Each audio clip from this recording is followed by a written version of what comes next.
Hello, everyone, and welcome to Evolve Yourself TV. I am Agni James, and tonight we will be doing some meditation.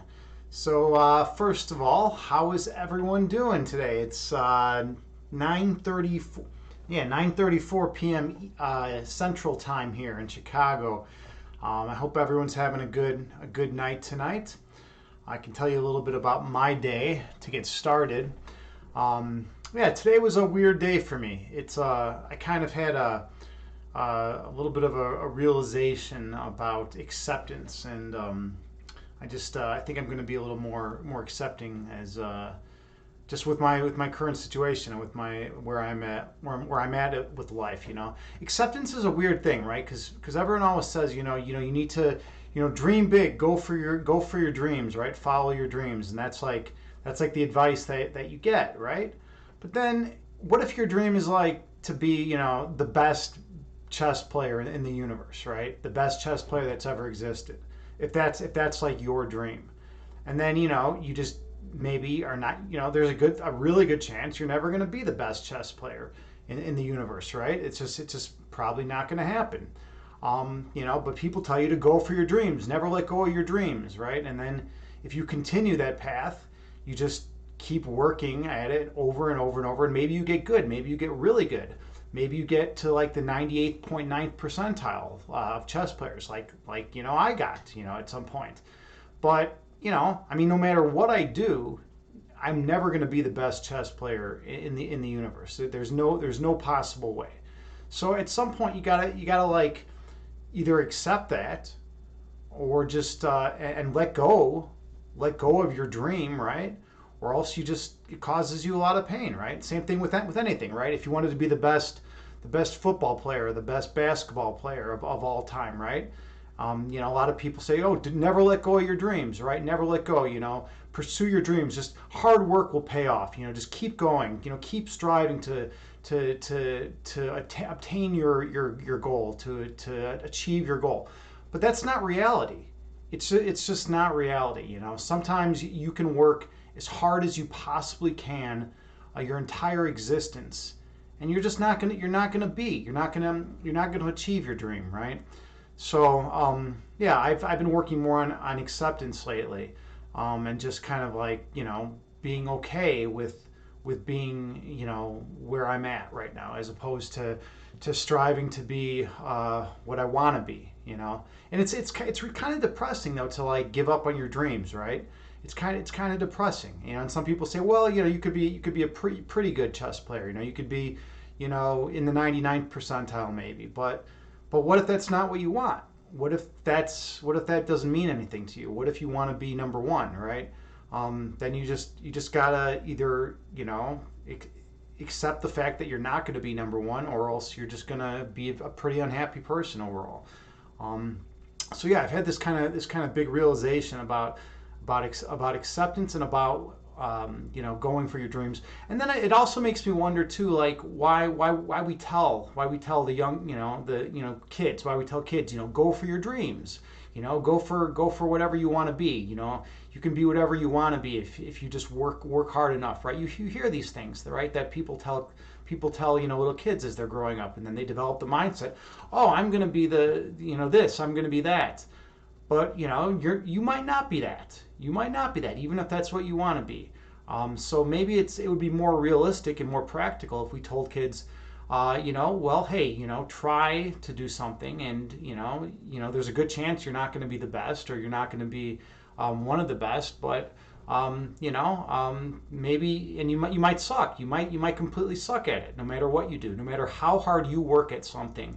You might never be where you want to be with that activity, right? I think that'd be a more realistic thing to tell our kids, right? As opposed to telling them, yeah, if you put your mind to it, you can do anything, because that's such bullshit. It's not the case. It's not the case.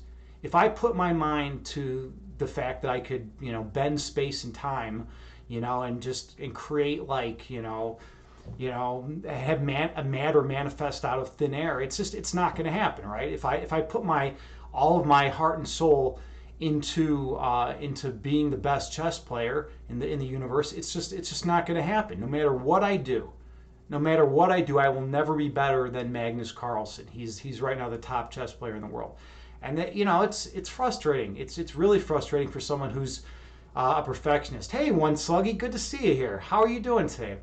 Perfection kills action. Yeah, I'm as total. I'm a completionist, and I'm a perfectionist to the max. When I was younger, I would take a 100 question exam, and if I missed one question, if I got 99 points out of 100, I would want to murder the world. It was that serious, right? I fucking hated not having it done perfectly, right? That's how I operate. That's what I do. I want things to be perfect. But then again, we live in an imperfect world, and people do make mistakes, right? But yeah, I don't know. I've just been thinking a lot about acceptance, and then it's kind of like, well, hey, DJ Krishuns, you're hosting my stream. Thank you so much, brother. Let me give you a shout out. DJ Krishuns, otherwise known as John, otherwise known as Imbalanced Physique. How are you doing today, brother? He's a streamer here on Twitch, and he is in the fitness and health category, and he is a very authentic person. And you go to his streams, and you learn a lot about him, because he's going to tell you it like it is, right? He's not going to hold anything back, and I respect that and I admire that with anyone. So we can learn a lot. We can learn a lot from Imbalanced. But yes, check him out. Drop him a follow. You just got off work. Okay, cool. Well, it's good to have you here, and thanks to the host, man.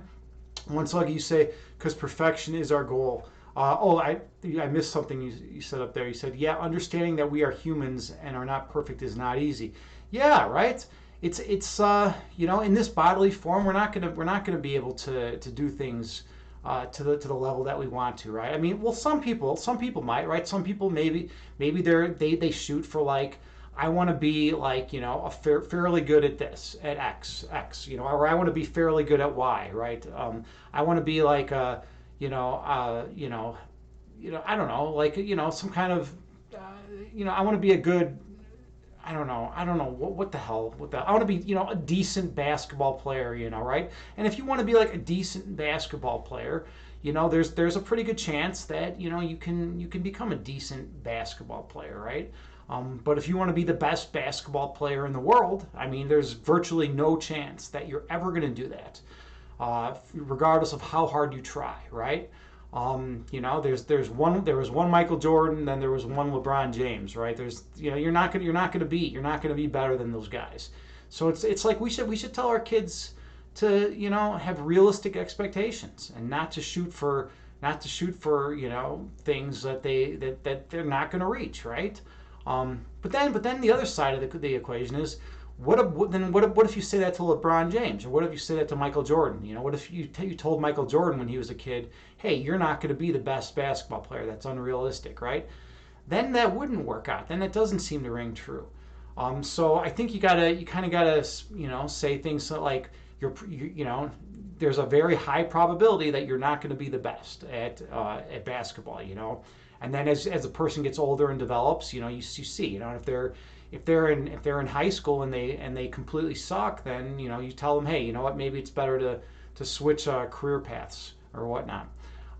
But yeah, and that's just kind of what I've been thinking about a lot today. Let's see, where are we at here?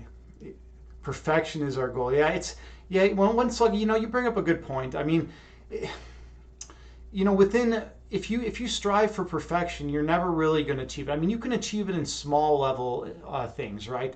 If your goal is to play, like, a perfect one perfect chess game in your life, you can actually do it. I've played games where I've run it through the computer and I've had 100% accuracy, right? And that's an awesome feeling, right? You can just put it in the chess engine and have it run and analyze your game, and you can have, like, 100%, and it's like, wow, I played, every move of mine was perfect that game, right? But, like, if I wanted to have, like, 10 games in a row that were 100% accuracy, there's no way I'd be able to do it. The top players, I don't even think they've ever really done that. So yeah, you can do it in small scale things, but you can't achieve perfection over in bodily form over the long run. Let's see. DJ Krishan, you say, or a role model perhaps. Yeah, I mean, you can be a good role model, right? That's another thing, right? You can strive to be a good role model to one another, right? That's important, right? I know I have a friend right now who grew up and she had no good role models in her life. All her whole family is basically trash, right? They're just garbage people. All they do is talk about each other behind their backs and try to basically hurt one another, like, and it's just a really sad situation. So I stepped in her life, and I've tried to be like a positive, supportive person who can actually reason and help her get through some of life's difficult trials. And I've helped her out a lot, and I've been a role model to her. And that feels kind of good, to be able to help another human being. I mean, I feel like I'm doing something worthwhile with my life. So you bring up a good point about role models. And then one song you say, oh yeah, failure is the best thing that can ever happen to anyone. It's what you take from failure is what matters the most. Yeah, and there's a cool story about Josh Waitzkin. Those of you who have seen Searching for Bobby Fischer, that's the story about Josh Waitzkin. He was supposedly going to be the next Bobby Fischer. He grew up in New York City I believe in the early or in the 70s. I think he was a kid in the 70s, and he showed tremendous chess promise. And when he got to his first junior chess championship, I believe he was the favorite to win, and because he had just been winning everything, he'd been beating everyone, right? And he got there, and they came down to the final match against this other the other kid who was like the top dog, and he lost, and he barely lost, and and Josh couldn't he couldn't believe that he lost that game because pretty much no one beat him, but he said that was actually the best thing that happened to him. And then because it motivated him to play harder, right, and to come back. And then he came back the following year and actually won that tournament, and he beat the other kid. So it's a cool movie. Check it out, Searching for Bobby Fischer, if you ever get a chance. But yeah, so yeah, you can take one slug. You make a really good point. What you take from failure is what matters the most, right? Yeah, absolutely. And there's different ways to look at it, right? I mean, some people when they fail, they completely break down, and that's it. They're never the same. And then some people, they look at it as a learning experience, right? And they say, oh, you know what? I may have failed in this one aspect of life, but maybe I can learn something from it. And how can I improve? And how can I do, or maybe I should do something else, and what did I learn from this experience, right? So those are all things. When Suggy, you say, how do you help someone who doesn't necessarily want help? That's an interesting question. That's a very interesting question. That's the old adage, you can lead a horse to water, but you can't force it to drink, right? What I personally do is, if I see someone who's struggling and doesn't want help, I'll just try to be kind. I'll just try to be very kind and courteous and just a nice human being to that person, right? And if they don't want help, that's their choice, right? I mean, you can't force them. You can't force them to get help, right? But you can, assuming they're of age, and it's not like your 5-year-old kid or something, right?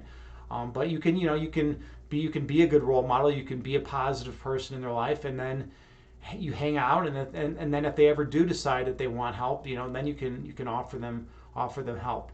Hey, Mobius is here. How's it going, brother?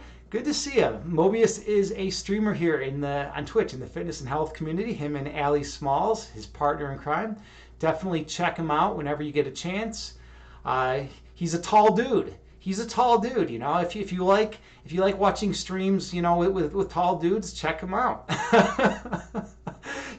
And besides just being tall, he's also an awesome streamer, and he knows his shit as far as working out goes. He's just a smart guy. He's an overall smart dude.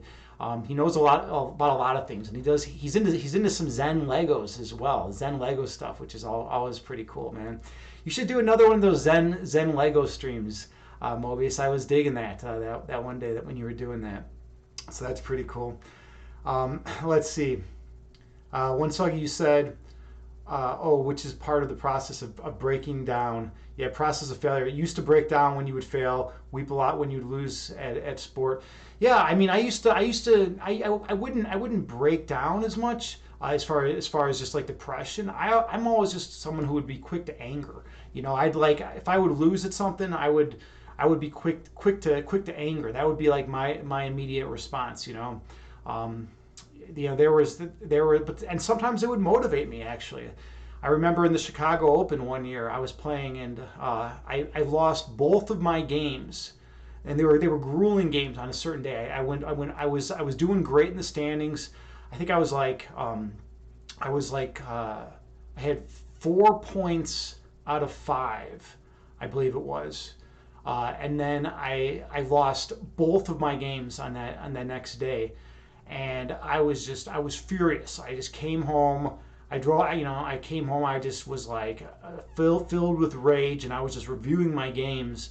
And then I was pretty much up all night. I tried sleeping. I got like maybe I don't know half hour of sleep, and then I went back the next day, and like I was on fire, and I played great though. It's funny. It's like it's rage can be a good motivator. And I played amazing, and I won all of my games that day, including the money game in which I was able to then win some money off of because I won all my games that day. So that was pretty cool.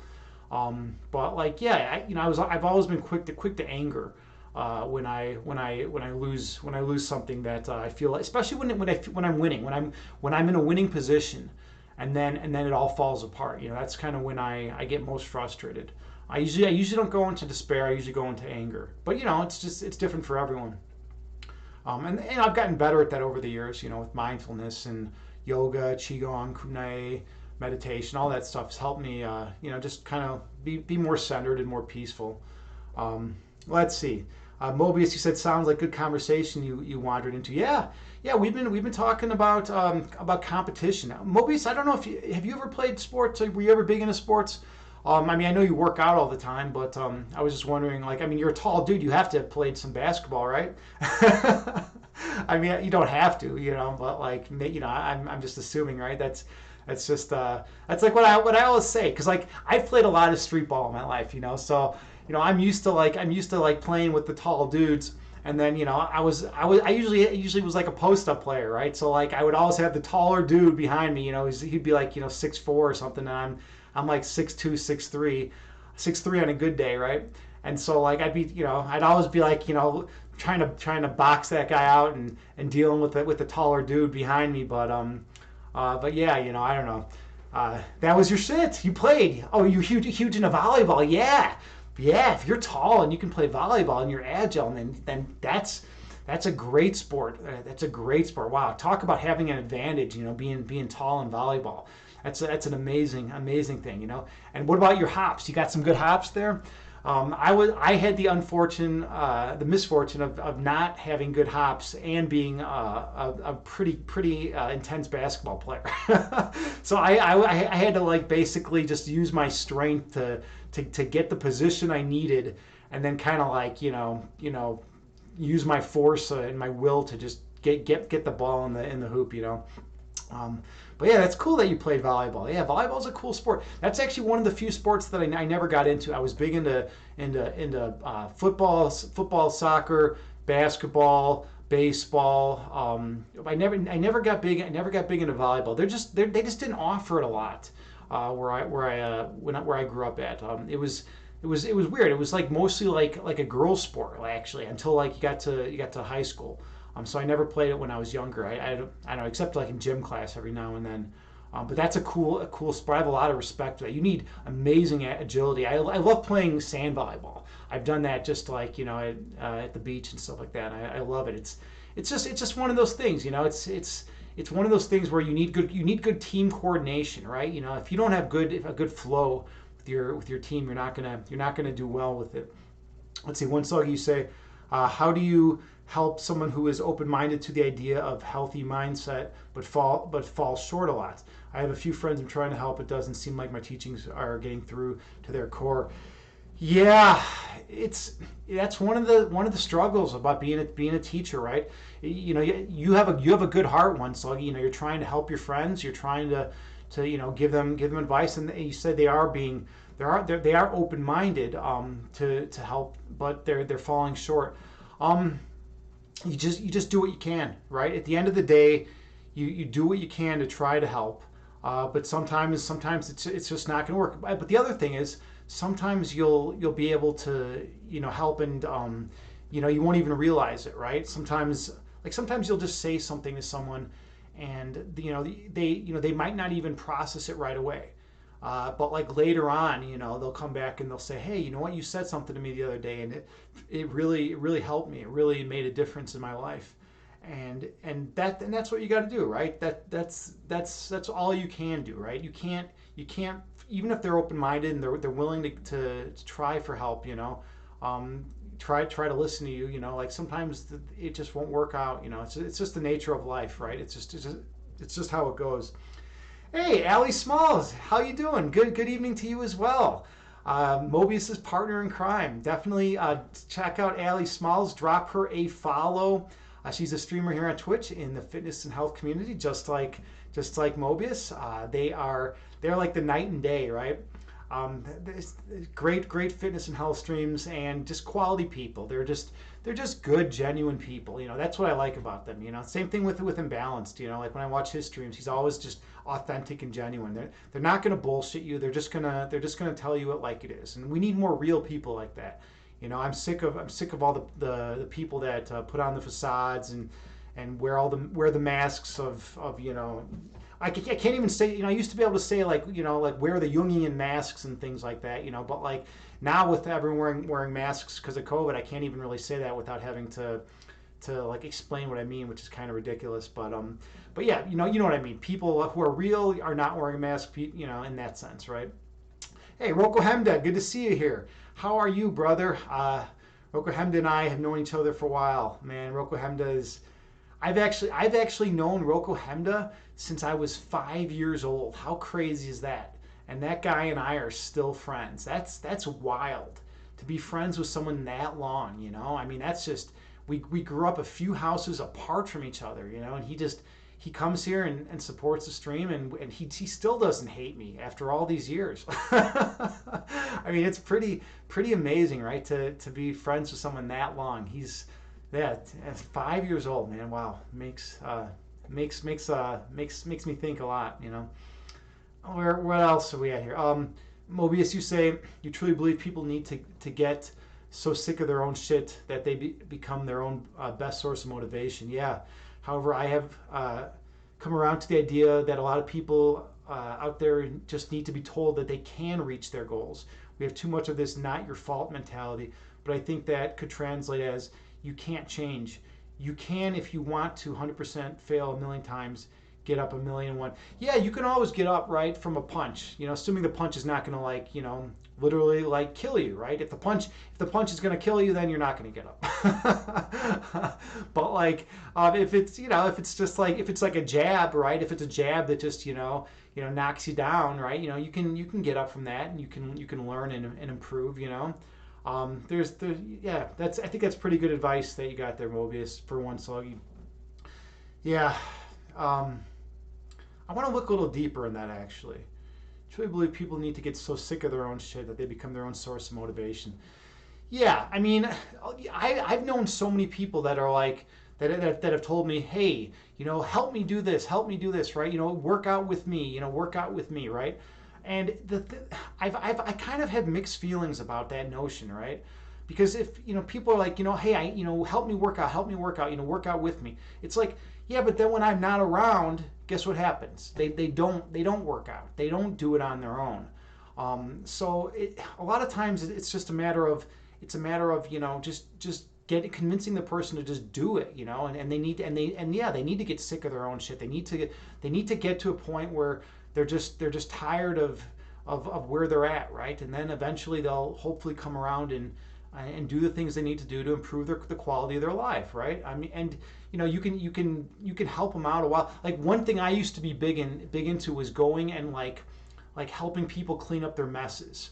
Like, I had a lot of friends that were like slobs, and they would just, like let like the sink just like overflow, with dishes all the time. And like, so I had a friend that literally like had like mold, like, floating at the surface of water level of their sink, because it was just all backed up, because they weren't even like doing their dishes, and they didn't even have dish soap, and because they didn't care. It was just like a really disgusting situation, right? So me being a perfectionist, and also I'm kind of a neat freak as well. I would go over there, and I would just like clean their kitchen. I would make everything sparkling and beautiful, and I would just like, help them organize their existences, right? And I would do this for these people, and then I'd go over there a week later, and guess what? The dishes would be stacked up again in the sink, and the place would be falling apart, and the whole organizational scheme that I created for them would just be in turmoil. And I couldn't believe it. I'd be like, all you had to do was maintain it. So like, yeah, they weren't sick of their own shit. They didn't care that their lives were. Hey, Nanera, thank you so much for the subscription. Super nice of you. Super kind of you. It's so great to have you here. How are you doing today, Nanera? I hope you're doing well. I hope all is well for you. I was lurking on your cooking stream earlier. Pretty awesome. Nice job tonight. It was definitely cool to see you streaming out there again. Nanera is a streamer here on Twitch. She does cooking streams. She does variety streams. She's always working out. She's you'll see her in Celti's channel, in Celti's stream a lot, working out and stuff like that. And she's just a wonderful, positive human being. So definitely check her out, drop her a follow, and you won't be disappointed. I promise you that. We're talking about when to motivate people, and how you can actually motivate people who aren't very self-motivated, right? I was talking about going over to my friends' houses and like cleaning their house. That was like always something I used to do, and just to try to like get them, give them a boost, and then I'd go over there a week later, and their house would just be filthy again, right? You can only do so much, right? And you can lead by example. You can help them in some ways, but at the end of the day, if they don't want to change, if they don't want to do the things they need to do to improve their lives, then they're just going to live in squalor, right? All right, where are we at here? One Sluggy, you said so I should just remind them that they can do it and support them. Yes. Yeah, One Sluggy, that's really, really good advice. Yeah, just remind them that they have the power to be able to make improvements in their life, and it doesn't need to be drastic improvements. You don't need to like get a six-pack in like a month or anything like that. I mean, that's unrealistic, right? And when you set unrealistic goals, the person's most likely is gonna get frustrated, and then gonna quit for everything they're doing, right? Just be a supportive friend. That's like the main thing that you can do, right? Just be there for them, and just tell them, hey, if there's something I can help you with, I'm here for you, and just try to be a positive influence. And a lot of times they'll look at your life, and they'll look at what the things you do to try to improve yourself, and they'll see the positive changes that you've made in the world, and then that will motivate them, right? It's better to not to tell someone. In fact, if you tell someone, oh, you should do this, you shouldn't do this, you should do this, the person's usually going to get defensive. They're going to cross their arms. They're going to get very defensive. They're going to be very recalcitrant to change. But if you instead of telling them what they should do, if you're just there and with them, and just being a positive, kind person, and then you can. And one thing that I do a lot is, instead of telling someone what they should do, I'll tell someone a story about a time in my life that is similar to what they're going through, and the changes that I made in my life at that time. And then people are a lot less defensive, because I'm talking about myself as opposed to talking about what they should do. So they put their guard down a little bit, and they're more willing to be receptive to that. So that's another good way of going about it. Mobius, you say you can't push them if they don't want to, but be supportive, and the ones that do will look for you for help. Exactly. Yeah, that's just what I was saying. Exactly. Yeah. And the saying is true: can't save every soul. Yeah. You can't make. Yeah, you can lead a horse to water, but you can't make him drink, right? Yeah, I actually said that before you hopped in, Mobius. Same thing. You can lead a horse to water, but you can't force it to drink, right? That's just how it is, And the saddest thing is when you see someone really going downhill, right? I live in Chicago, which is the heroin capital of the U.S. Woohoo, right? And it's also the murder capital of the U.S. We have the highest murder rate, and it's like the heroin hub. The heroin comes in up from Mexico, and it all comes to Chicago. I don't know why, but then from Chicago, it's distributed throughout the country. That's how most of the heroin flows. And unfortunately, I've had a lot of friends that became heroin addicts over the years, and I've had a lot of friends die from heroin, and it's been really, really sad. And I have some friends that have been ended up in jail and are going to be in jail for a long time. And I've had some friends that are on methadone and will probably be on methadone the rest of their lives. And it's an epidemic. It's terrible. It's terrible out here. People just drive up to the west side and they know the spots, and they just go and they pick up heroin, and that's just how it happens. And I've tried. You can't be like, hey, guess what? I have a great idea. You should quit using heroin. They're gonna be like, yeah, okay, whatever, right? And then they're never gonna do it, right? But you can be positive. You can try to be supportive, and then the main thing is, if they ever do want help, if they ever do decide that they want to make that life change, right? Like if they hit the rock bottom, they're like, you know what, Agni, I need some help. Then I'm there for them. I'm always there for people when they need it the most. And so that's one thing. You can, there's no way you can just tell someone to stop using heroin and they're gonna stop. But if you're there for them, and if you're kind and loving, and if they know that you're going to be there and that you care about them, then when they do bottom out, when they do hit their low, then maybe they will come to you, and maybe you can save them in that way. Mobies, you say tough love or you become the crutch. Yeah, and in your imagination, and that is the way things go, right? That is the way things go, right? I mean, if you don't want to enable someone, right? You don't want to be the crutch. You don't want to be like, oh, okay, I'll give you, sure, you're a heroin addict, but yeah, I'll lend you some more money. I know you'll pay me back, right? It just doesn't work that way. It doesn't work that way. I mean, I've seen some great people, some people with really high moral standings, get addicted to that shit, and then all of a sudden they're just not the same, right? One of my best friends literally stole his mother's wedding ring. He fucking stole her wedding ring and pawned it for dope.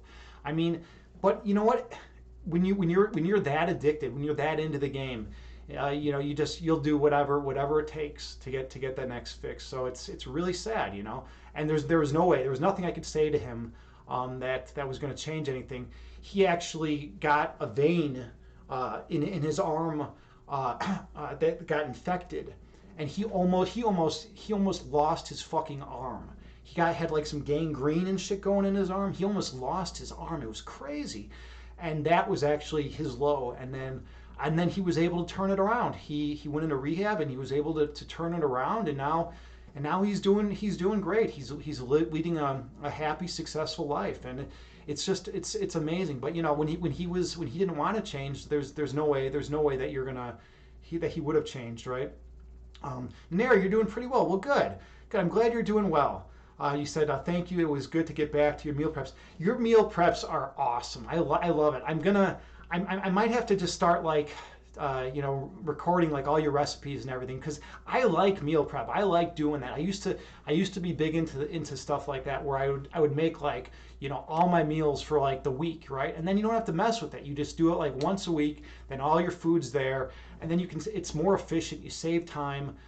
It's just a really smart way of going about doing it, right? Unless you can hire a professional chef. Nara, do you want to be my professional chef? You can live here rent free. Come to Chicago. You can.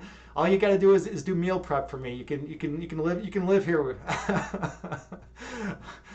Oh God, where are we at here? When Sluggy, you say, is it wrong to be the pillar to hold others up, or is it more about burnout? Yeah, you'll exactly. And Mobius is right. Yeah, exactly. You will burn out if you're always trying to hold up someone else.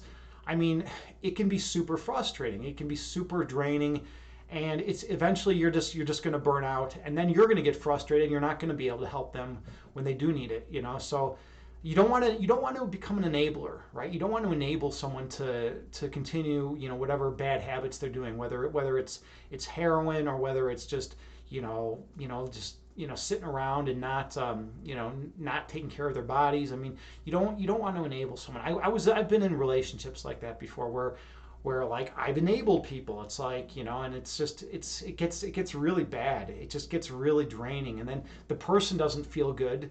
Then they feel guilty that like you're like always helping them out and they're not contributing. So I mean, for a relationship to work, both people really need to be contributing, and that's just kind of how it goes. Let's see. One song you said that I will create a community to help with the burnout. Uh, Create a community to help with the burnout. Yeah, I mean, if you had a bunch of people all working together, to help people, then that's one way you could do it. And Mobius, you say, got to know when to let go. Absolutely. And there you said, absolutely. Yeah, that's true. And that's one of the hardest things, right? That's one of the hardest things in life is knowing when to let go. I've had to, I literally, I've had to stop being to stop hanging out with people because they got too sick, right, in their lives. One of my friends literally broke into my home and stole from me. I mean, you can't hang out with people that are gonna break into your fucking home. I mean, like, it's crazy, right? That she did this. She literally broke into my home and stole from me. And like, so I had to cut her off, right? Because it was toxic, and this was a friend, right? So like, yeah, you can't allow it. You can't allow it to continue.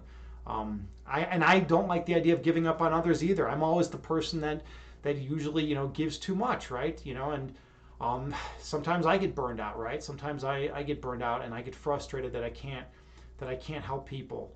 Like a big thing for me, and I think a lot of it actually comes from my sister's suicide. When I was 19, my sister killed herself, right?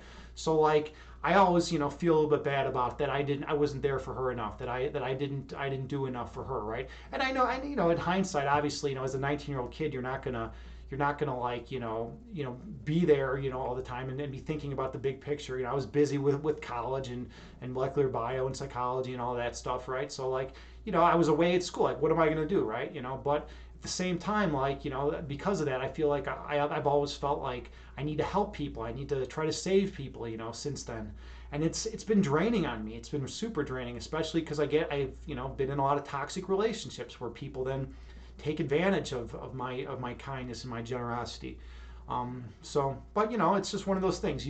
I've learned to recognize it more, and I've learned to learn from it and to not let it affect me more, and then to detach myself and not get myself in situations where I'm the person trying to save the other person, right? You need that mutual relationship. You need a relationship where both people are contributing equally. One song you say, so showing how great of a life I'm living can influence them. Absolutely. Okay, well, here's the difference. And then you say, isn't that flexing or bragging? That's a really good, you say something really good here. Don't go around being like, oh, I have all this money. I have a six pack. I have, a beautiful car. I have a beautiful wife, yada, yada. You don't want to be doing all that. That would be kind of ridiculous, right? That would be flexing and bragging. But you do want to be like, hey, today I'm pretty grateful because I got the chance to go out and go to the beach, right? Or today, I'm grateful because I had a good day at work, right? Things like that, or maybe you don't even say anything. Maybe you're just there with the person and you're just trying to interject some positivity into their lives, by just saying a few kind things, right? Like, I mean, everyone has certain things they're good at, right? So you can support them in that, right? Like if you see like one of my exes was a phenomenal artist. She's incredible. She's just a stellar artist, right? So but she was also really depressed and bipolar at times, right? So when I would be with her, I would always compliment her artwork, right? And I would always try to make her feel good about her talents, right? About her gifts. And that's something you can do, right? That's something you can do to make people feel better. Mobius, you were saying, me neither, but if you push too hard, yeah, exactly, they will regress further back into defiance. Absolutely. And that's kind of the thing, right? That's kind of the thing. You don't want to push, right? If you're coming out and telling others what they should and shouldn't be doing, like I said earlier, and they're gonna push back, and they're not gonna want it, right? So it's better just to lead by example. Um, so wouldn't try to connect with them in a good way to approach the idea. Start small and build a relationship with them or with a group of people. That's all great. Yeah, one step at a time. Yeah, definitely. One sluggy. You seem like you have the right, like you know what to do, right? You seem like you have the right mindset, and you know exactly what you got to do. Just go with your heart, go with your instinct. A lot of times our instincts are going to lead us on the right down the right path. That's just what it is. Um, no, so you say no. If they want to fight with fire, then I'll fight with fire and give them a piece of their own medicine. Sometimes a big fight is what people need. I mean, you got to be able to defend. You got to be able to defend yourself. Don't let people walk all over you. But remember, if someone is going to be acting like a piece of garbage to you, it's probably because they're unhappy. I mean, it actually is. I mean, people don't act like assholes unless they're themselves in a state of unhappiness, right? You never see like some Zen master who's like spiritually enlightened, who's filled with love and perfect love and joy in their heart, who's like walking around telling everyone to fuck off, right? It just doesn't happen, right? You see when you talk with the Zen masters, when you talk with the people who are just have pure love radiating out from them, they're kind human beings, right? So when someone's acting like a piece of garbage, it's because maybe they're sick, maybe they're unhealthy, maybe they've just lost someone in their life close to them. They're hurting, right? So a lot of times you don't want to feed the fire, but you want to like just try to be there and comfort them. But you got to defend yourself too. Now you're going to lurk. Well, thank you for the lurk. You need to clean up and start winding down routine so you can get enough sleep to get your ass kicked tomorrow. Yeah, for another workout, absolutely, totally. Thank you for the lurk, much appreciated. When sluggy, you say because they hate themselves so much and they need to release that anger. That's an interesting thing. That's an interesting concept. That's something I haven't really thought much about. I probably need to process that. Yeah, if they want to draw you in, right? If they're like trying to provoke you and draw you into a fight, should you engage? Should you engage with them just so they can release that? I don't know. That's an interesting question. It's an interesting idea. Mobius, you say not at the risk of your own mental health, and I say yeah, you don't want to lose your cool, right? You don't want to lose your own mental health, and that's that's another important facet of this conversation, right? Because if you do, then I mean, if you're not centered, if you're not peaceful in who you are, then you're not going to be able to help others, and that's just how it goes. You need to be healthy and happy in order to really be able to help others, or you're going to get burned out, and then you're not going to be able to do much good. One slug, you'd say it's worth it for others. One mind to save 100 minds. Yes, it's all about controlling one's emotions. Yeah, and then sometimes a good fist fight can solve a lot of people's problems. That's kind of funny. It is. I've been in a lot of fist fights in my life. That's just the way it goes. It's funny though. Most of my fist fights turn into wrestling matches. I don't know why that is. Most of my I think it's because I'm a really good wrestler. And like once I get a hold of someone, I don't let go. So like I'm a damn good wrestler. I'm decent on my feet, but my footwork isn't as good as it needs to be. But yeah, it's funny. Let's see. I don't know. I've had a lot of fist fights. Has a lot of good come out of them. Probably most of my fist fights, a lot of good has not come out of them. And when I say I've been in a lot of fist fights, I'm talking about mostly like grade school, junior high, and then like there were some high school moments, and then there was like one after that, right? And now I haven't been in a fist fight in a long time. I'd say overall, 99% of the time, fist fights have not ended well. And I'm not talking about getting hurt. I'm talking about just like you're even if you win a fist fight, sometimes you get hurt. You do get hurt in some ways. I remember Henry Rollins was saying that. Henry Rollins is someone I really like. Henry Rollins is a cool dude, and he's just an awesome human being, right? And he was talking. I was listening to him talk once, and he was saying that he got in a fight with some dude, and he totally won the fight, and he knocked the guy out, but like his knuckle is permanently like causes him pain now. So like okay, did he really win, right? I mean, he won the battle. but now for the rest of his life, he's got knuckle pain. So like I mean, is that worth it, right? So that's something to consider as well. You might win the battle, but in the long run, I mean, you could lose the war. Even if you knock the other guy out, right? Or if you're a girl and you knock the other girl out, right? I got to get my gender neutral language going more, or else people are going to be on me here, and I'm going to be reported to Twitch. Let's see. One song you say, yeah, there are healthier ways for physical action like boxing or working out rather than fist fighting. Yeah, absolutely. And sparring. Sparring's another good thing. You can do. If that's better. It's a lot healthier than actually just like a street fight. And even like you would not believe how many street fights I've gotten into in which like even if like best case scenario like and I win and like I win the fight and I don't have any marks or anything and I'm not hurt at all, like maybe my shirt gets ripped or like my pants get like torn up a little bit or something. Like it's just never good. And, you never get in a fist fight where like at the end of the day like everything's perfect. Like I've even been in fights where like the dude's blood gets on my clothes, and then my clothes are ruined. It's like you can't control that. You can't control that at all, and you don't. And it's like I'm at the point now where I never want to get in another fist fight again. I never want to be in another physical confrontation again.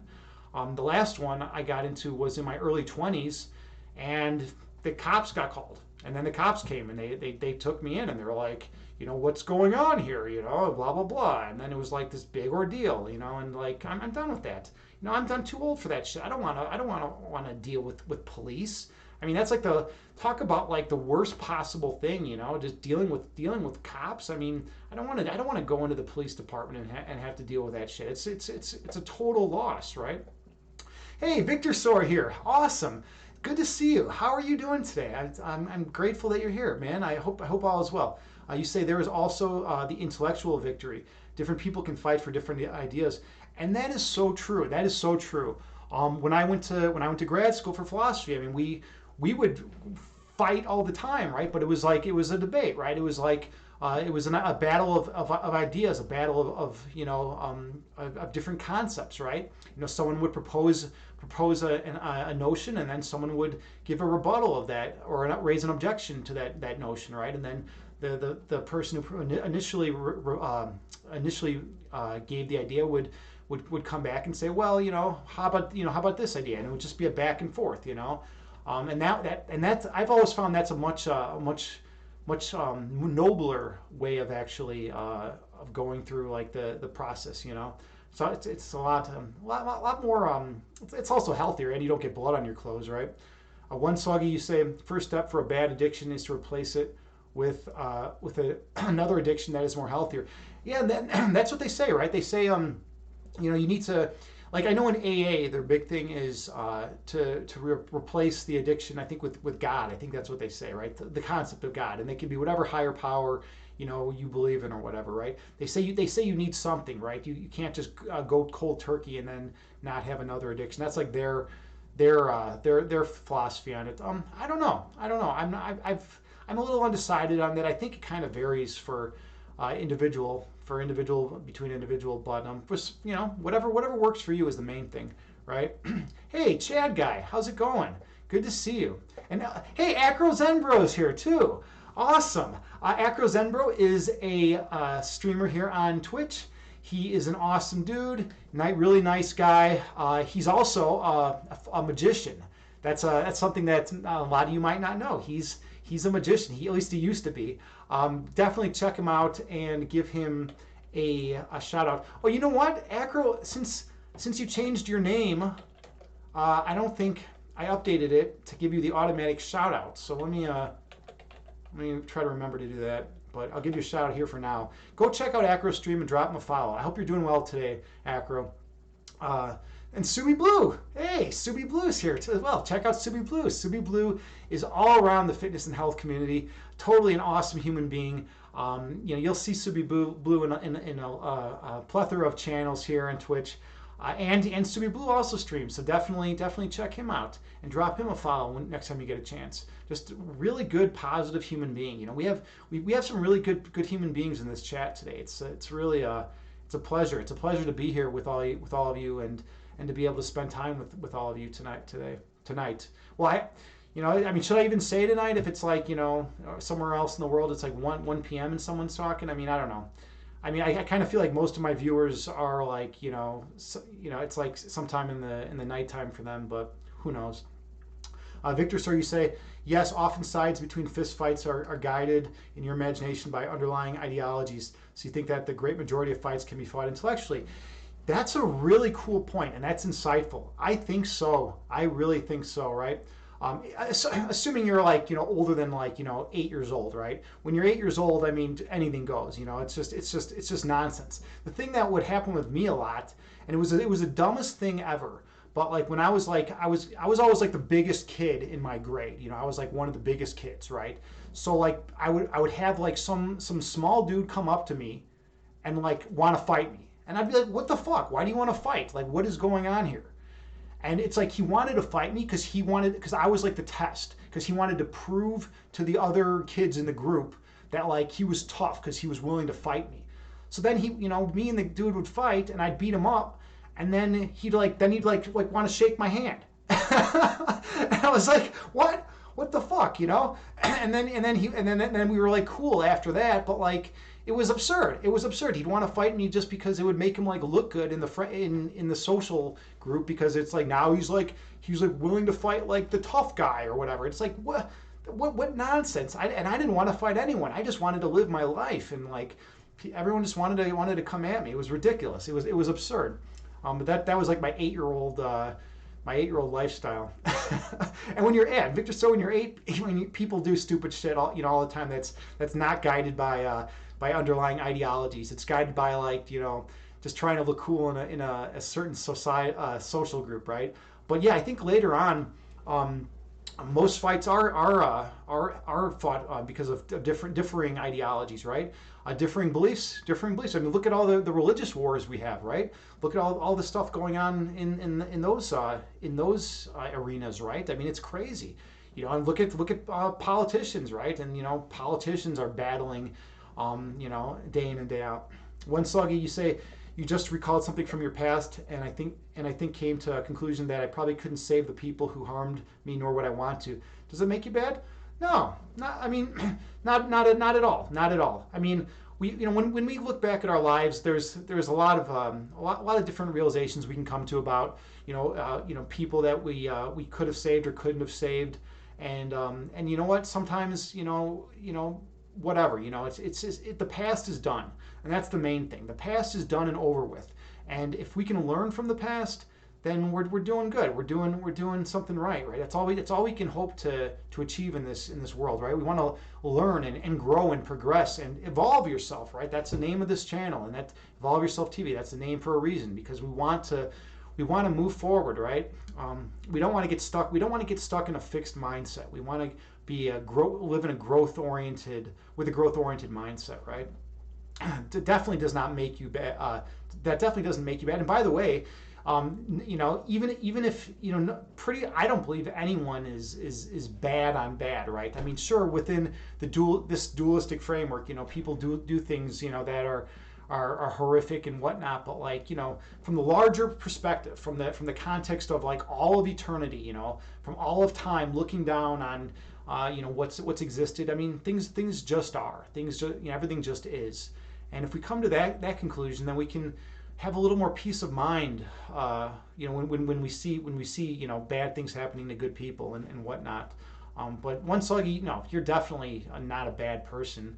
If we're going to look at it from this spatial temporal realm, then you're a kind, compassionate human being. I mean, you're in a channel, that's where we talk about meditation. I mean, you're improving yourself. You're working out. I always see you in sets and reps stream, working out, improving yourself. I mean, dude, you're doing what you need to do to try to make some good positive life changes. I mean, that's all we can ask for. You're not just sitting on the couch all day, eating 50 bags of Lay's.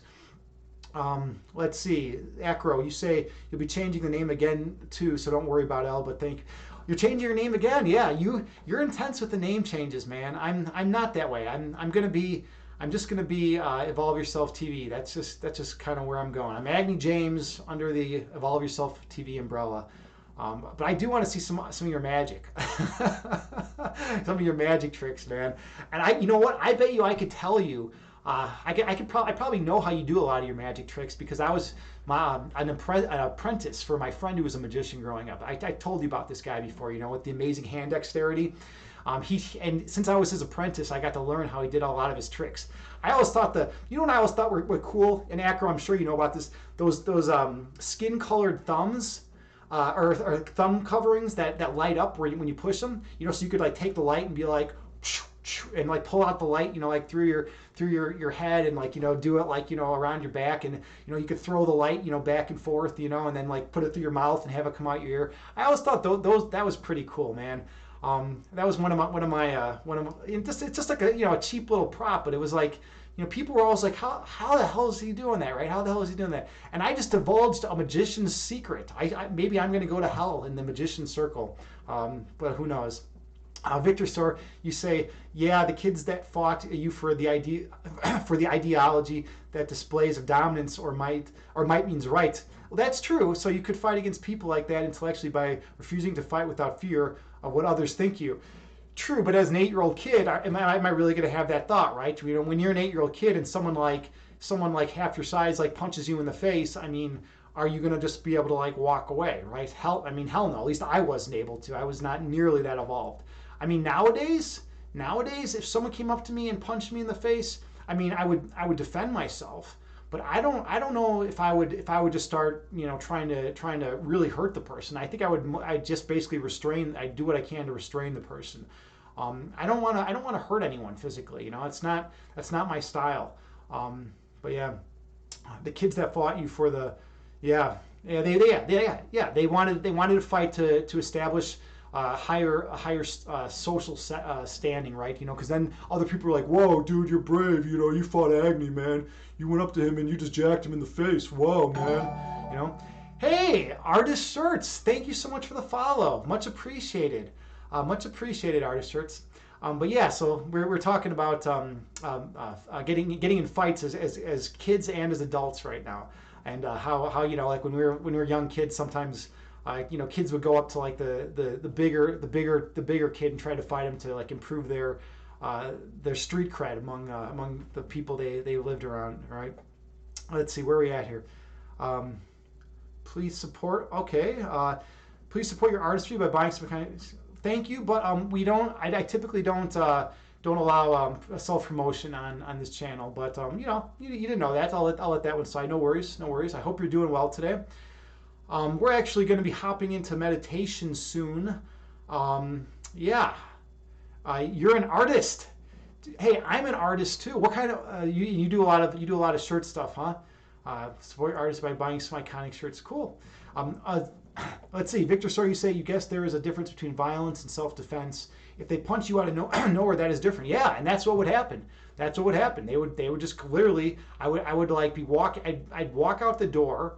I'd get like you know right. I would walk around the side of the building, you know, on my way home, and there would be like you know some kids there. And like you know, like I have some dude that come up and just like jack me in the face. And it's like, well, why are you jacking me in the face, man? Like what the fuck, you know? I didn't do anything to you. And then of course, you know, I'm gonna like respond like an animal because I'm an 8-year-old kid, you know, and I don't have self-control. And then they want to shake your hand, you know, after the fight they want to shake your hand. So that's kind of how it goes.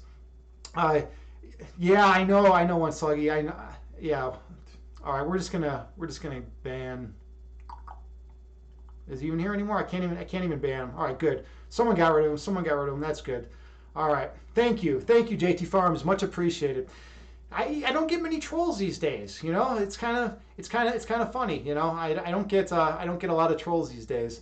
But you know, trolls are part of Twitch, right? They're part of life. And the funny thing is, you know, people kind of look at trolls as like something that only exists, you know, on the internet, right? But that's not the case, right? Trolls have always been around, right? Trolls have always been around. You know, people have always tried to, get people riled up or whatnot. You know, that's just something that's always existed. I think what's happened with the internet is now people can be more, the cowards are not afraid of getting punched in the face, right? Because no one's going to punch them in the face, right? So they can come out and the cowards can say things to people and not be afraid of like the consequences that would typically ensue, right? Yeah, it's just it's funny. That's one thing I miss about prior to the internet being so prominent. There were natural consequences for trolling, right? I mean, back in the day, I knew some trolls, and you know what, they would say something that the big dude didn't like, and they would try to fuck with the big dude, and the big dude would grab the troll by the neck, and that doesn't happen anymore. Now here they just get banned, right? And that's it, right? It's not like like it used to be. It's kind of funny. Yeah, it is kind of weird though, right? To hide behind a computer screen, right? A lot of people like they feel more confident and secure, because they know they're not going to get jacked in the face, But yeah, throw them out in on an island with a bunch of people, and then their behavior will definitely change, right? They're going to act like very differently when there's the threat of them getting knocked out, right? All right, where are we at here? Yeah, troll, go away. Let's see. Yeah, and that's about it. All right, I think. Yeah, and then Victor, sorry, you said, yeah, LOL, right? Many cowards on the net. It's true. It's just true, right?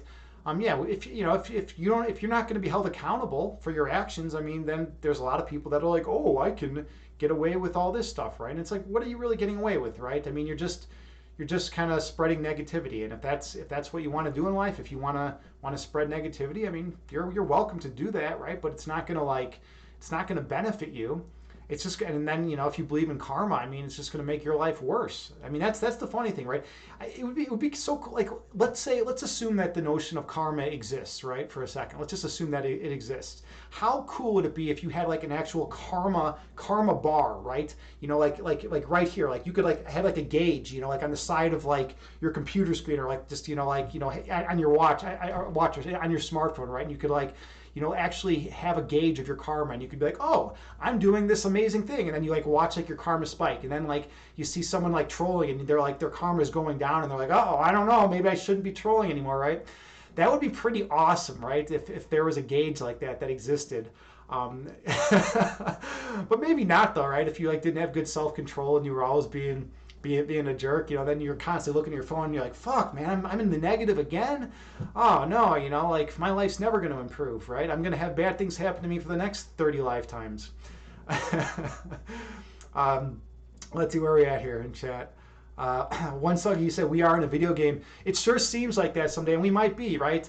There's so many things we don't know about about reality, about the fundamental nature of reality. I mean, yeah, we could be in a computer simulation. Before that, they said we could be a brain in a vat, right? That was the older philosophical argument. That's analogous to the Matrix, right?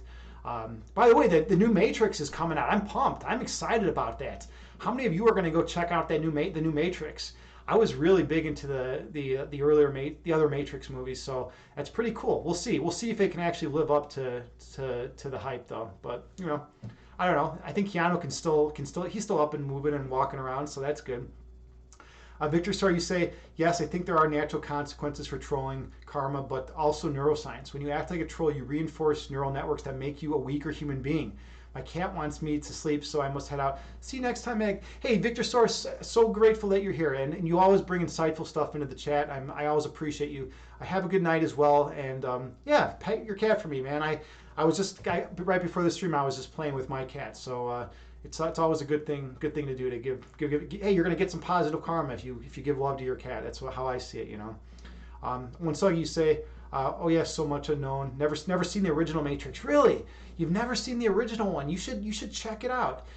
I mean, you know what? I haven't watched it in a long time. It might be a little dated, but maybe not. I don't know. I don't know if it holds up. I don't know if it still holds up. I know that when it originally came out, it blew everyone's mind. Everyone just fucking went nuts, and was like, whoa, because of the CGI and the special effects were just so incredible, and nothing like that had ever been done before. I don't know if the movie would still hold up, but I should give it a rewatch. You know, in fact, I should watch all the Matrix, all three of the Matrix movies before I see the new one. That's probably a good move to do. Um, yeah, you know, a quick funny little story. I had a friend who loved who when the Matrix came out, he loved the movie like, you know, ridiculously. Like he saw it, he's like, "Oh my god, this is the best thing I've ever seen in my existence," right? And he was also really big into hallucinogenic mushrooms at the time. And so what he would do is he would get up and he would go to like the early matinee show, the 12 o'clock showing of Matrix, right? And he would bring with him, he would sell mushrooms too, so he'd bring with him like an ounce of mushrooms, and he would just sit there and he would like eat mushrooms like in the dark movie theater, like while he's watching the Matrix. And then when that one got out, he'd go and see another one. He'd just sneak into the next movie, right? The 3 o'clock or whatever, the 3:20, and then he'd sneak into like the 6 o'clock, and he would just do that, and he did that for 2 weeks. He bought like a long black trench coat. Like Keanu was wearing in the movie, and he was just eating mushrooms and watching and just spending all his entire day in the Matrix, watching the Matrix in the movie theater. And dude, that guy was fucking wild, man. It was pretty funny. I don't know whatever happened to that dude. He kind of lost it at one point, but I think he kind of got his shit together at the end of the day. Yeah, his name was Zach. Zach, funny dude, funny dude. I think he liked mushrooms a little too much, though, to be honest. All right. Once again, you say, yeah, you heard it was a 10 out of 10 movie. Yeah, at the time, it was like the best movie for, for years around that time period. It changed the way they made movies, and that's how you can always tell when a movie's good. You know, when someone brings up a concept and does it in a really cool way, and when the special effects are done, in a drastically new style.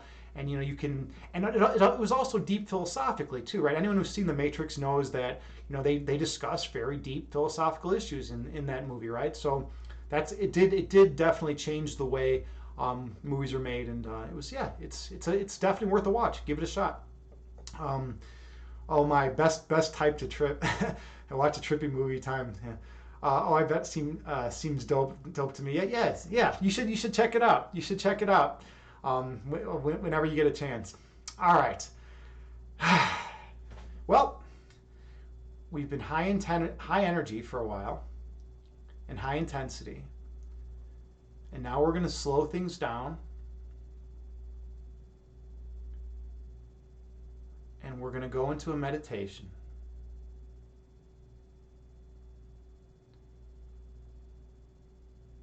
So find a comfortable seated position. You can sit in a chair. You can sit on the ground. You can sit in lotus pose or cross-legged. And you can even sit with your back against the wall. The main thing is to find a seated position that is comfortable for you. And then close your eyes and take a few deep breaths on your own.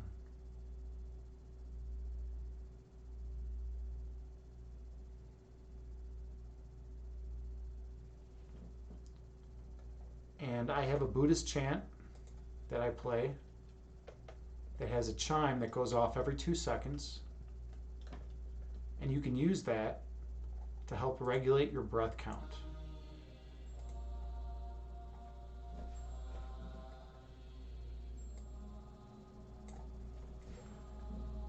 So take a few more deep breaths on your own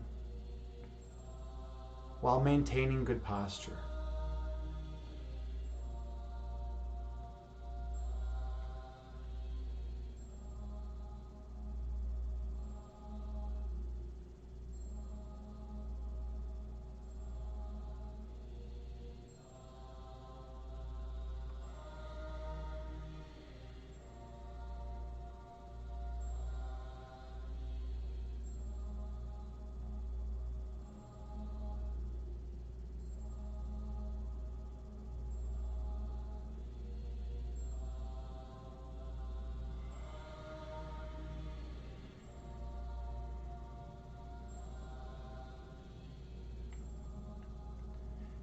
Inhale through your nose, gently raising your belly. Exhale through your mouth, gently lowering your belly. Breathe in through your nose, gently raising your abdomen. Breathe out through your mouth, gently lowering your abdomen. Stay focused on your breath.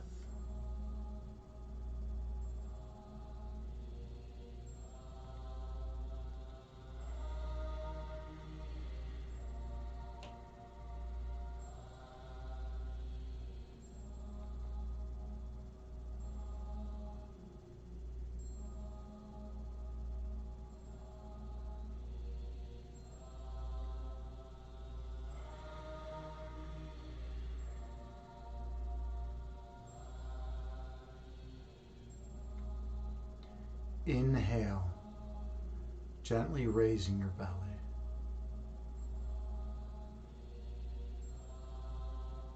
Exhale, gently lowering your belly.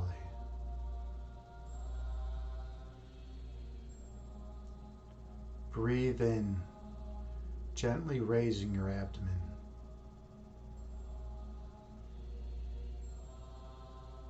Breathe out, gently lowering your abdomen.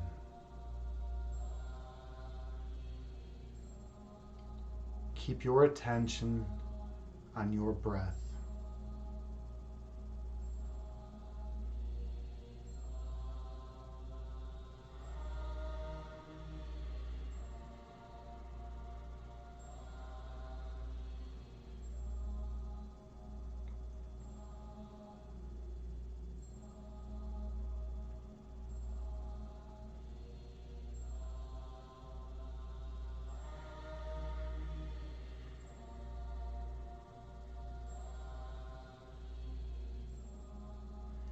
Inhale.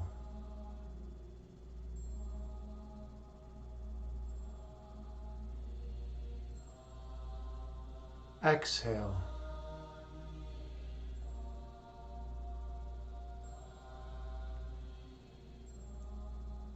Breathe in.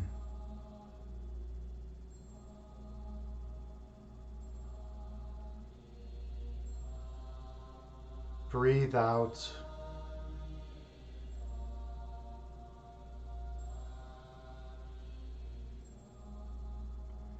The breath calms the body, and the body calms the mind. Be mindful of your breath.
Visualize yourself sitting on a mountaintop, watching the clouds move beneath you. Two clouds merge into one, and one cloud divides into two. Those clouds are like your thoughts.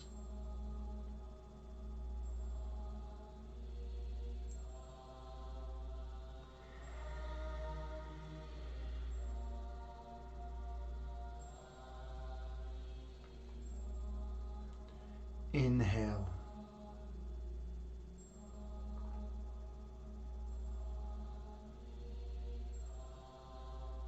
Exhale, releasing all that does not serve you well. Breathe in.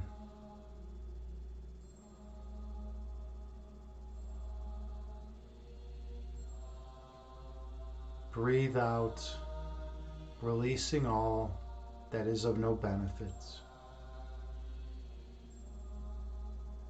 Be mindful of your breath count.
When thoughts enter your mind, visualize them as clouds moving through the sky and disappearing over the horizon.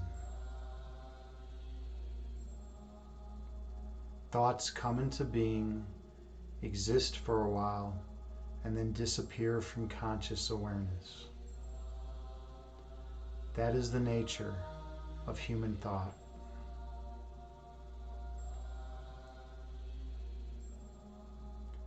Inhale.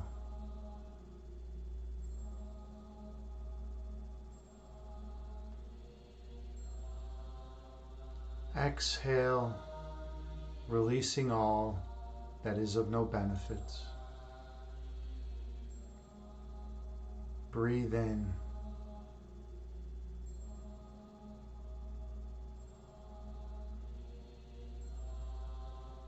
Breathe out, releasing all that does not serve you well. Your essence is love.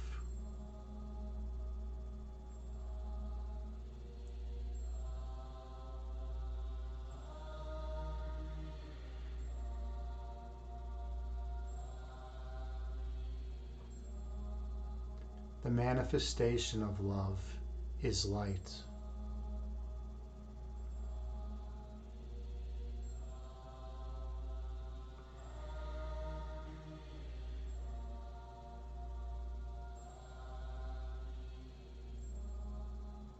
Your purpose is to shine your light on others.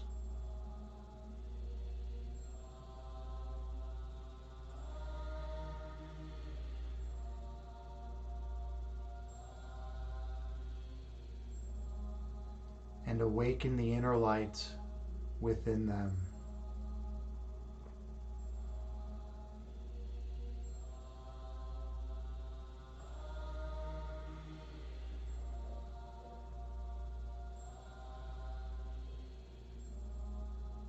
And they will shine their light on all whom they encounter.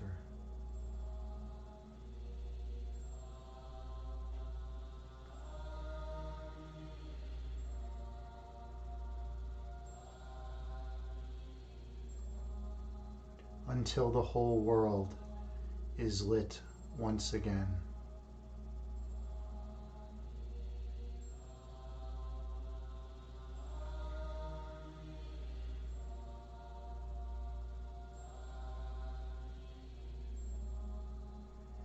Inhale, gently raising your belly.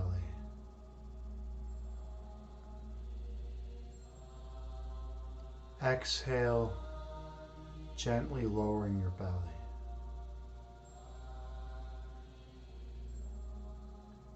Breathe in, gently raising your abdomen.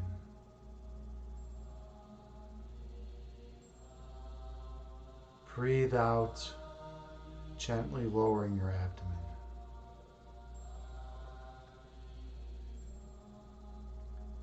The breath calms the body, and the body calms the mind.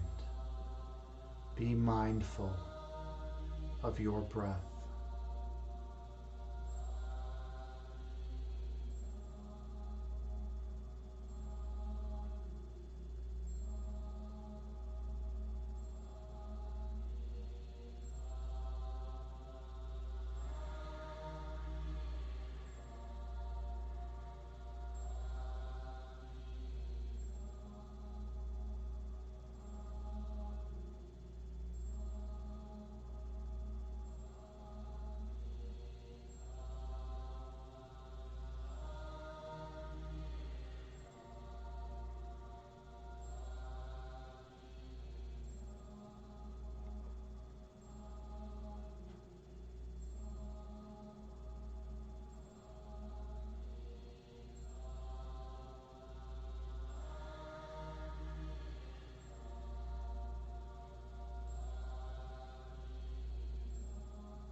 When thoughts arise in your mind, visualize them as clouds moving through the sky and disappearing over the horizon. And return your focus to your breath count.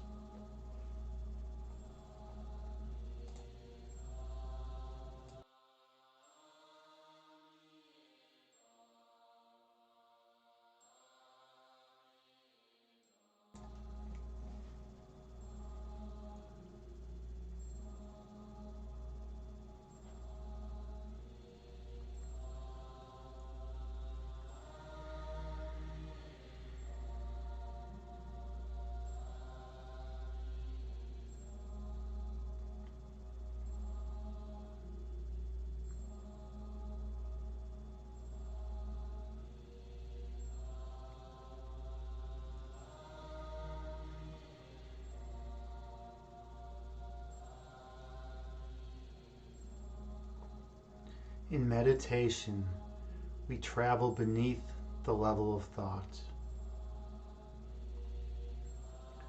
We go to the region of the heart chakra and we feel the love emanating from that region.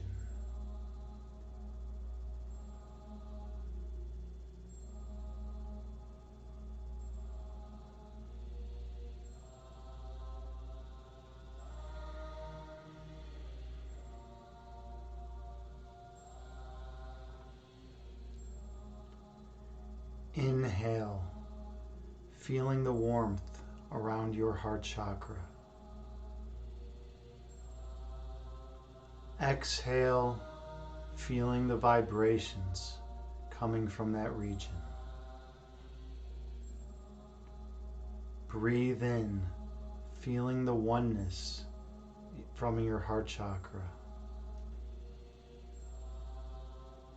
Exhale, releasing all ego that would keep you from feeling that oneness. Your essence is perfect love.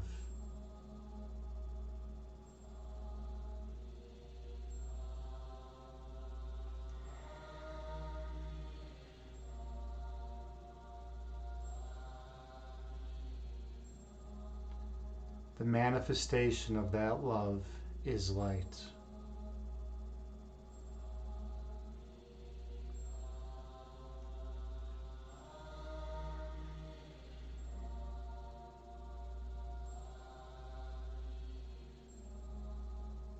Your purpose is to shine your light on others.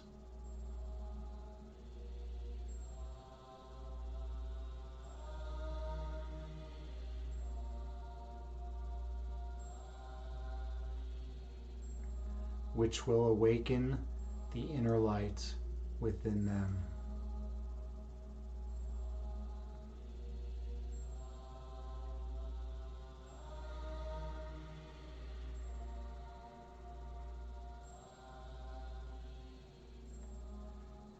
angels shine their light on all whom they encounter.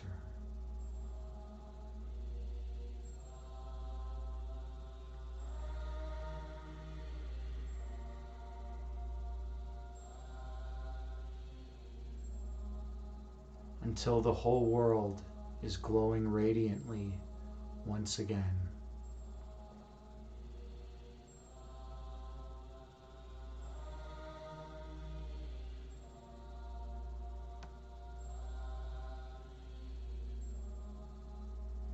Inhale.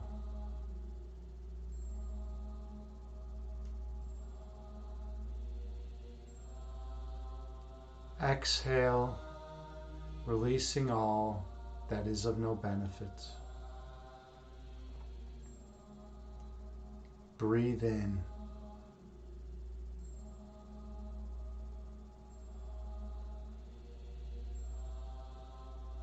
Breathe out, going to the place of perfect oneness within your heart. Explore the region of perfect oneness within you.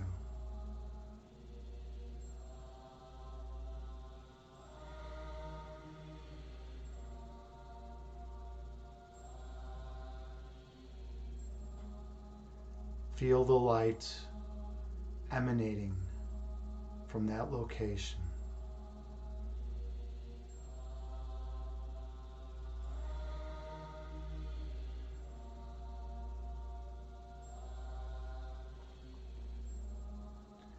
Feel the perfect peace that exists there.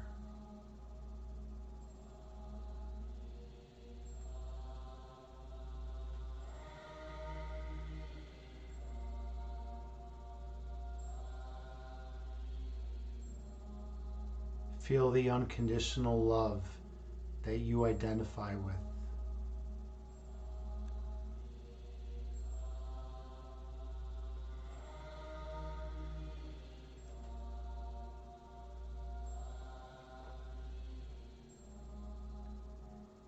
You are not your thoughts.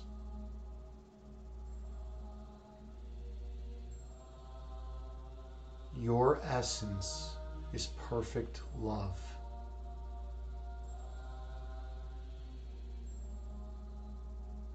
You are not the sum collection of your thoughts.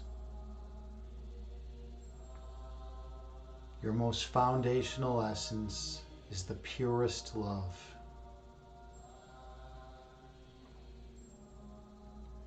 Inhale.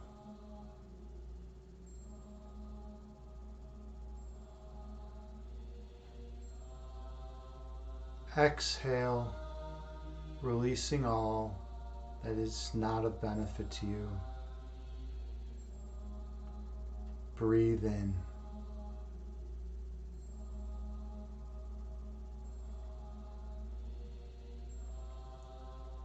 Breathe out, releasing all ego that obscures your third eye sight. Focus on the love in your heart chakra.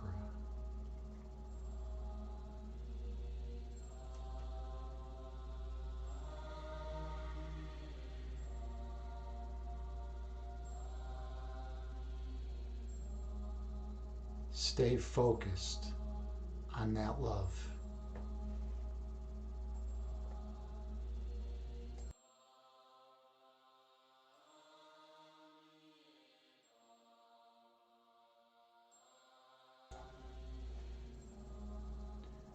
When distracting ego thoughts arise in your mind, release them and return to that place of perfect love.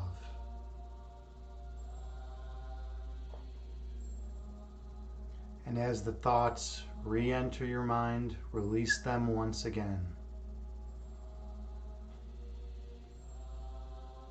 And come back to the place of perfect oneness within you. Inhale.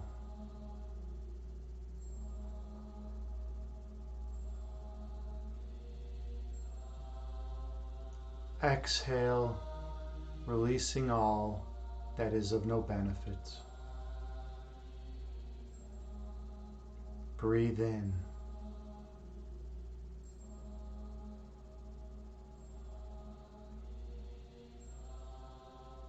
Breathe out, releasing all ego that would distract you from your place of perfect peace. Your essence is perfect love.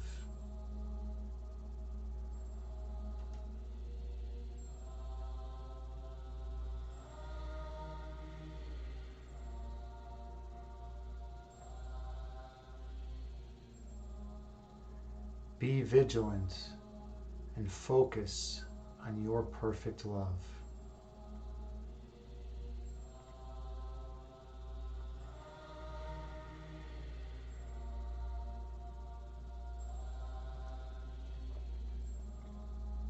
Whenever a thought arises in your mind, release it and return to the place of perfect oneness within you.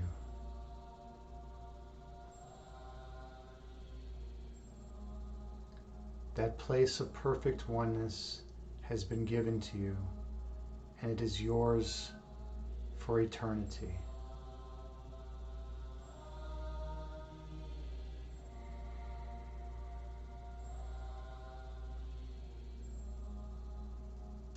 Focus on that love and go deeper into that love.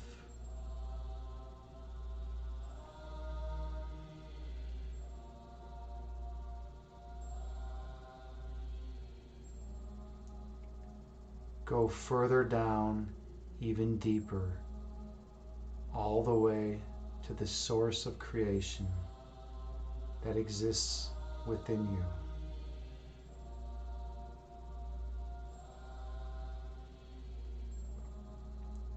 Feel the brilliant light radiating from that source, and do not allow thoughts to intrude on this perfect moment. Inhale, traveling deeper into that source of creation. Exhale, cleansing yourself of all ego distortion. Breathe in, going deeper still, all the way to your center point. Exhale, releasing all ego, such that you may see clearly. Focus on your center point.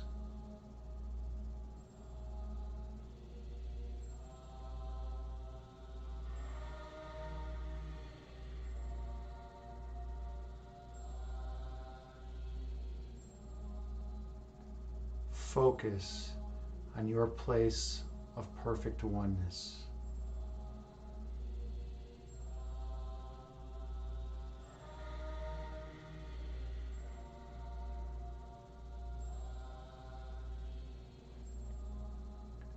Feel the space around your center point.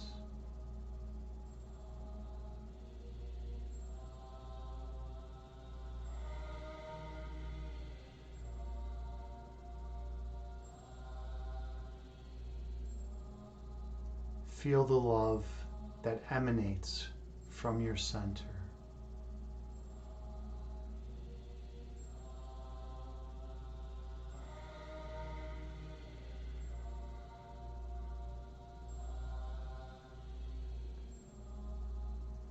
Inhale, keeping your awareness at your center point. Exhale, releasing any thoughts from your mind. Breathe in, exploring the region of your heart chakra. Exhale, traveling down deeper to that center point.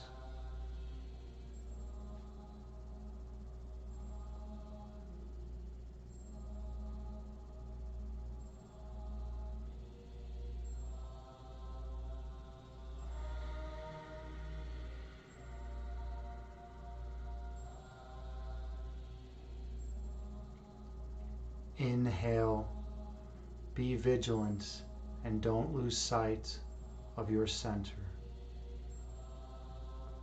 Exhale, releasing any ego thoughts that would keep you from your center point. Breathe in, exploring the region around your center. Breathe out, feeling the perfect love that emanates from that location. When you're ready, go on through your center. I'll see you on the other side.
When you've gone through your center point, you remember your true identity.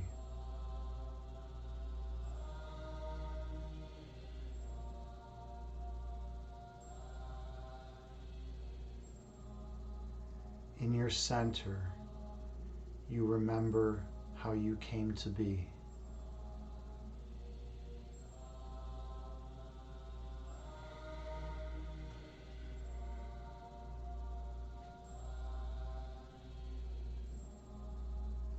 In your center point, you remember what you are.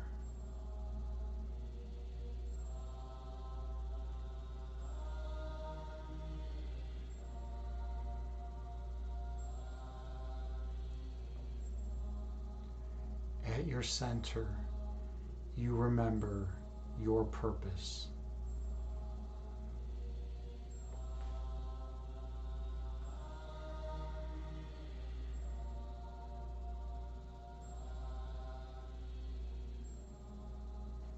Take a few deep breaths on your own, feeling the perfect love at your core.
At your center point, you come to remember you are divine.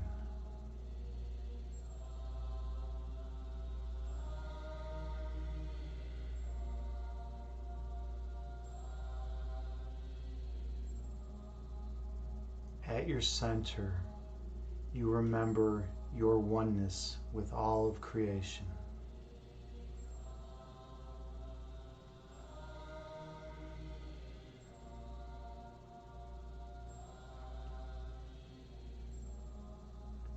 At your center point, you remember your eternal divinity.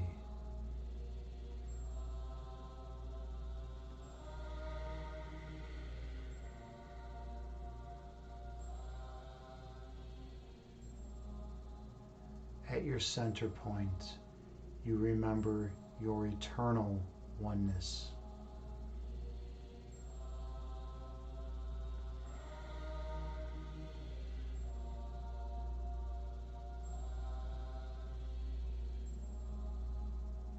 Inhale, feeling the love that flows from the source of creation. Exhale, releasing any distracting thoughts that try to keep you from that source. Breathe in, feeling the perfect oneness that is yours for eternity. Breathe out, releasing any ego that would try to keep you from that source. You are love.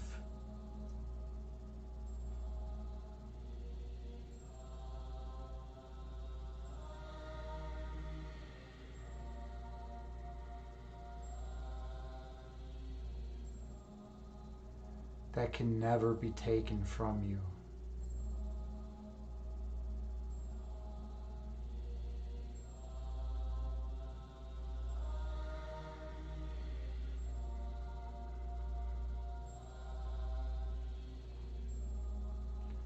Within this dualistic framework, perceptually, it may not seem like that is the case.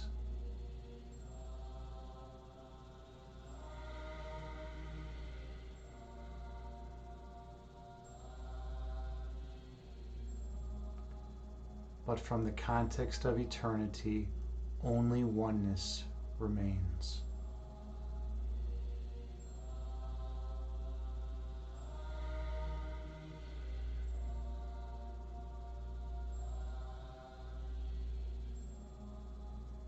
And that oneness is you.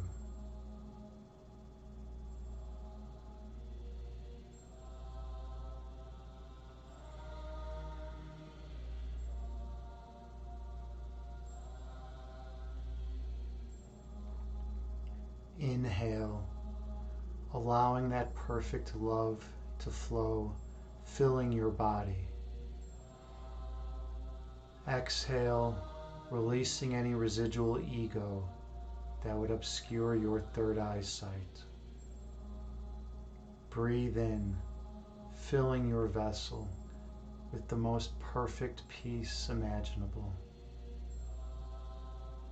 Breathe out, releasing any residual toxicity from your system. Gently open your eyes and return to the present moment, bringing with you the peace from this meditation throughout the remainder of your day. Namaste.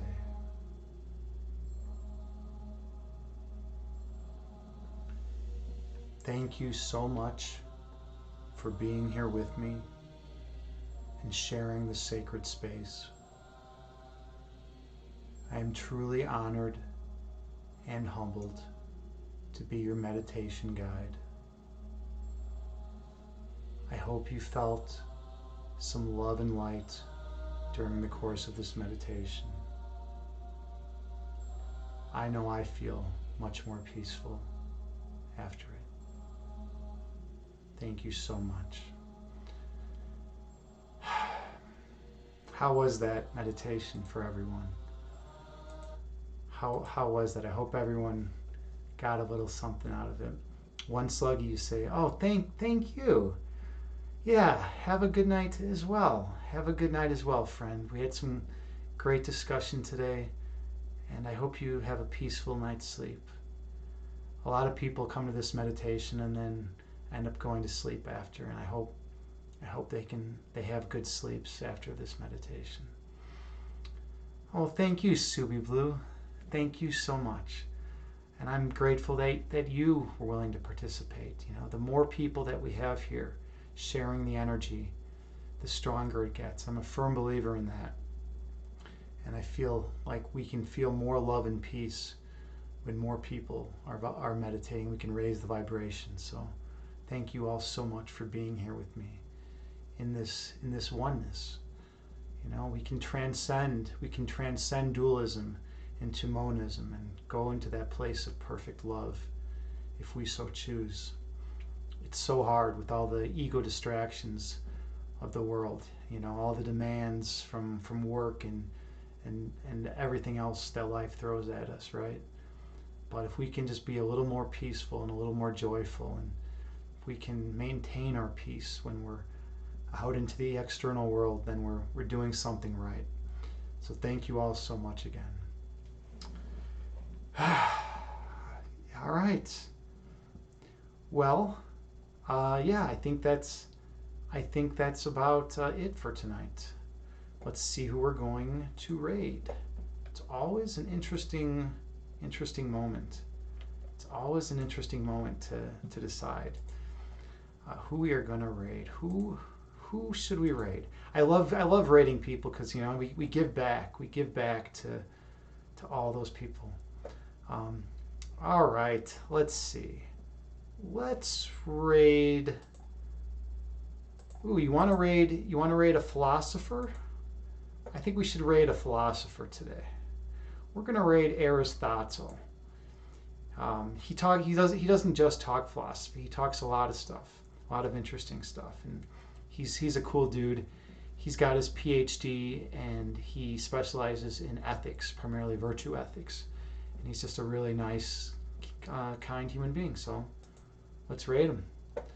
All right, thank you all so much. JT Farms, thank you so much. Having you here is always wonderful, and I really, really appreciate you. All right, peace be with you. Namaste.